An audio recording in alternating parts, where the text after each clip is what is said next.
Bonjour, on est étudiant en DNMAD Images Animées et aujourd'hui on va présenter le Tour d'Angoulême. On est scolarisé au lycée de l'image et du son et on va prendre le bus pour vous faire visiter la ville. On va commencer par le centre-ville, situé en haut des remparts. En arrivant au centre-ville, on s'est directement dirigé vers la rue Hergé, qui est la rue principale de la ville. Au centre-ville, on peut aussi retrouver l'église, l'hôtel de ville, les halles et le palais de justice.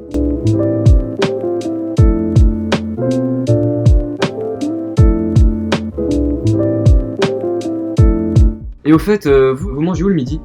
Puisque je suis externe, moi je vais souvent au kebab qui est près du lycée ou au Intermarché qui est juste à côté.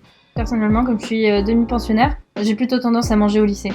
Moi perso, je préfère monter au centre-ville, il y a pas mal d'endroits où prendre à manger et on peut se poser par exemple à l'hôtel de ville. On a ensuite quitté le plateau pour se diriger vers la gare.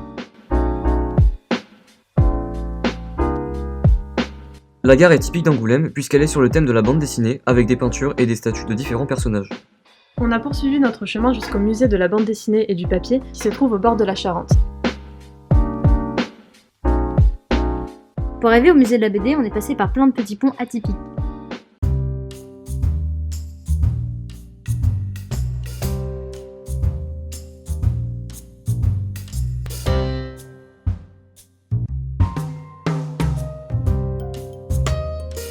Comment vous faites, vous, pour vous déplacer à Angoulême?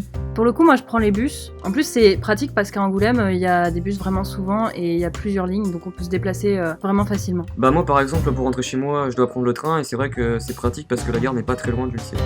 On s'est ensuite rendu au Jardin Vert, un parc qui relie le plateau et la ville basse. On y trouve de nombreux endroits pour se reposer ou déjeuner.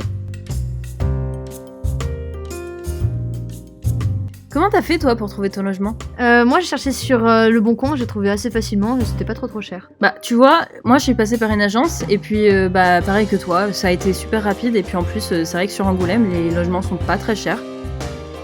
Et voilà, c'est la fin de notre petite journée à Angoulême, on espère que vous avez apprécié.